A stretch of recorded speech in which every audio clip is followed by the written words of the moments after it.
if we can bring some sort of value in month one and month three, then month five, just constantly improve, that's an important thing for a company to get. You want to kind of grow these projects on success. It's good for both sides, but that would be the ideal, is to put together some sort of statement of work that has a good phasing, that someone gets value relatively quickly, and then they can build on that success, because those successful milestones bring energy to a project.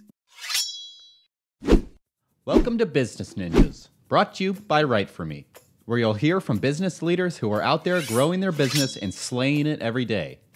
Learn from the masters. Let's get started.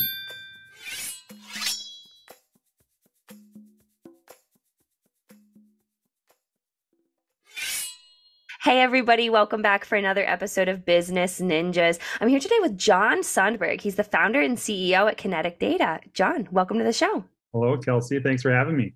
Absolutely. Great to have you. So, John, tell me a little bit about yourself. Well, John Sundberg, father of four, married to Mary Sundberg for 25 years. It happens to be our 25th anniversary. Congratulations. Yeah, thank you. Thank you. Yeah, it's quite an accomplishment. I lead Kinetic Data, the company, and really sort of focus on business software, but kind of fundamentally, my passion prior to that is really kind of math and logic and that kind of thing. And that's kind of how it all led into Kinetic Data. But that's kind of a quick background about me. That's great. So tell me, what is Kinetic Data?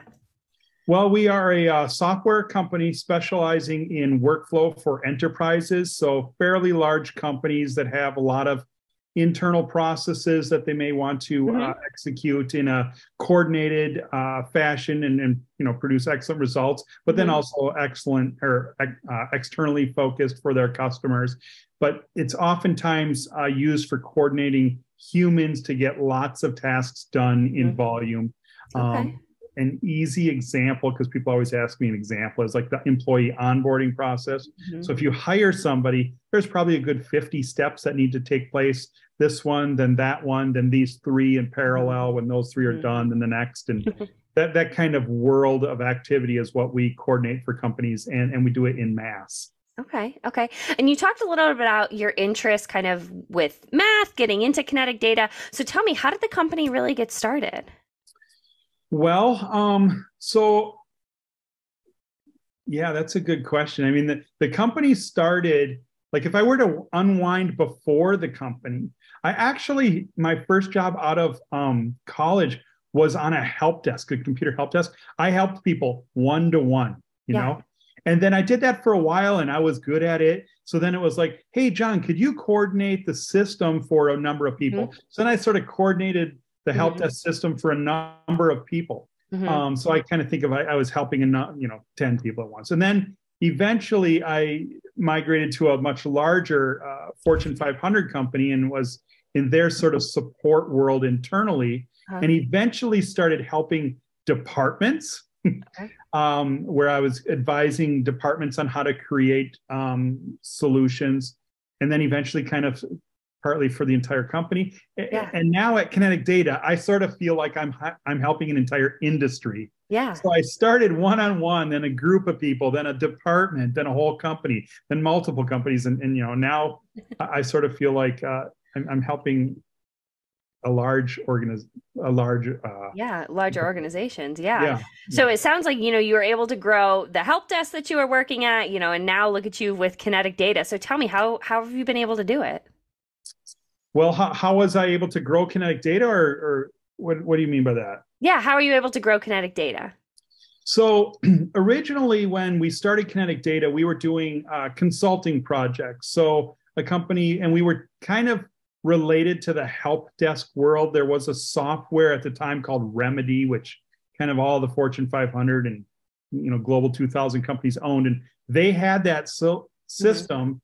And they would consult with us to make that system more purposeful for whatever their need was, customize it here, there, and everywhere. We did that over and over again. And we saw patterns in the projects that we were being asked to do for these large companies. And so we're like, hey, if we could think a little differently and be proactive, we would build a solution. And then when they would come, we would have kind of what they needed already sort of built up. And then we could, deliver the solution faster the first time.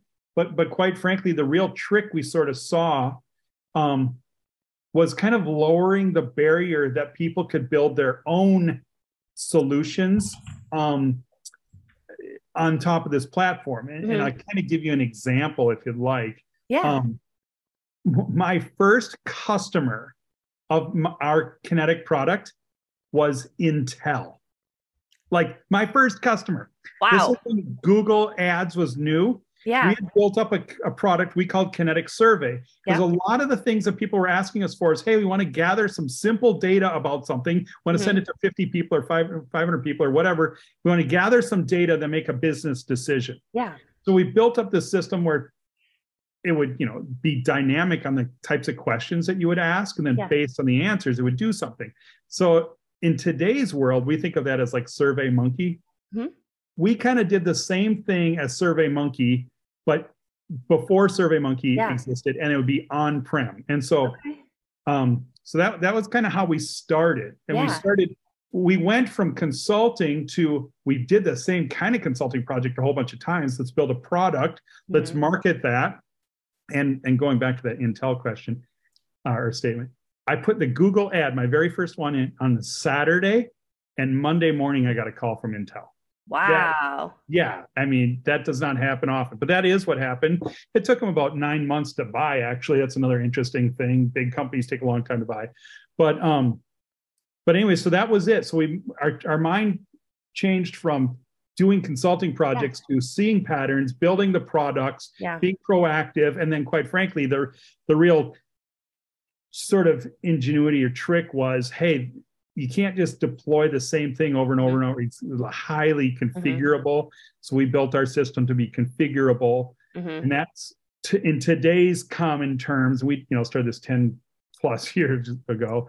Today, they call it low code, where someone can kind of drag and drop and build something. But we didn't have that fancy name 10, 15 years ago. But that's kind of what we built, is the ability to make it easy for somebody who's not a developer to develop something. Yeah. So you talked about kind of starting with, consulting and moving into, developing solutions. How did you know that you were on the right path to success with that? Well, like I mentioned, I put the ad in Saturday and I got a call Monday. Fantastic. So that was a great piece of validation. But we work with large companies, and they're they're kind of used to going slow, quite frankly. And so when we would bring our solution in and deploy it, it went fast. They got their project done kind of quickly, and then it's like, hey, we can do the next thing. And I remember, like, I don't know, about a 6th or 7th customer that we had. I went and visited them like 6 months afterwards, and they said to me, I'm embarrassed to say this, but you're the first company that ever actually deployed whatever we purchased on time. That's what they said. Wow. And like, it starts with, hey, what's your goal in your company? What's your goal in life? And like, I kind of want to simplify things for people. And that starts all the way from the initial deployment and et cetera. But anyways, when people start interacting with the software and using it, and you see the smiles come on their face, and you see, like, them winning internal corporate awards, we know that we've done the right thing. Yeah. That's fantastic. So what would you say, you mentioned working with larger enterprise companies, Kinetic Data working with larger enterprise companies. Talk to me a little bit more about kind of what that ideal client looks like for you. And then what would you say, why would they reach out to Kinetic Data? Well, so we sort of say our target customer is somebody who has 1,000 employees or more, who's doing high volume, complex, and compliant processes. And that's kind of what we say to ourselves. And then our salesperson says, we work with anybody who has a process that's 3 steps or more. Far easier to understand what the salesperson is saying. But what we've designed is for high volume, complex, and compliant, where you really want to get this stuff done because it has some legal implications or financial implications. Those where you really want to get your processes right, and you do them in high volume. And if you look at any of these companies that are just crushing it, they have great process. Mm-hmm. And so if you can, how do you get great process? Step one, put together just today's process. Good, bad, does not matter. Mm-hmm. But if you can iterate and improve, you can get better, better, better. And then you just got to get on the train and onto a system that allows you to improve. And then you can. And that's what we built. And so we target organizations that have a current problem, mm-hmm. high volume, but really kind of have a vision that they want to be able to do more. And they could really, we use this term, make a dent, but, make mm-hmm. a dent in their market. Mm-hmm. That's who we target. And yeah. That's fantastic. So say, we've got somebody listening to this podcast. How would they begin to work with Kinetic Data? Talk to me about what the onboarding process looks like. Yeah. So obviously there's a connection. They came to our website, we met them at a trade show or something along those lines, but they typically have an existing process mm-hmm. that has become unmanageable or growing, or they kind of have some new opportunity that they feel is really going to make a difference in their company. Mm-hmm. So obviously they connect with us, and we would do sort of a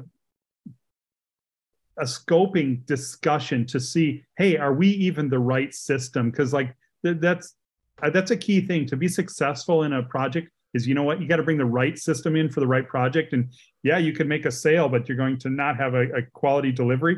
Mm-hmm. We avoid that at the beginning by making sure that we're actually a good mm-hmm. fit. So we'll have a discussion about what the project is, what their processes are, what integrations they have, all that kind of thing. Mm-hmm.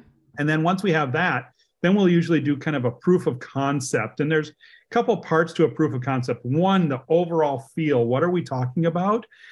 We can present that fairly easily. But then usually in a project of some sort, there's a couple of sticky bits of some sort, like I'll just say high volume integration with a pricing engine or something like that. Mm-hmm. We might jump through that hoop on the proof of concept just to give comfort that we can meet that need. And then mm-hmm. if that's the case, then quite frankly, we're usually working with larger organizations. There'll be an architectural / security discussion, because that's quite frankly extremely important. Mm-hmm. And if the company doesn't bring that up to us, we'll bring it up to them, because it's just the right thing for both sides to be comfortable in the world of security. Mm-hmm. And then once that's the case, then we'll put together a good statement of work, make sure both sides are happy, try to align the statement of work in some sort of phasing so that you can get some value relatively quickly. Because that's another thing in the world of this enterprise software is you really don't want to wait 9 months to a year and a half to get some value. All kinds of things happen. People get promoted, new shiny ball shows up in company, they get distracted with something else. If we can bring some sort of value in month 1, then month 3, then month 5, just constantly improve, that's an important thing for a company to get.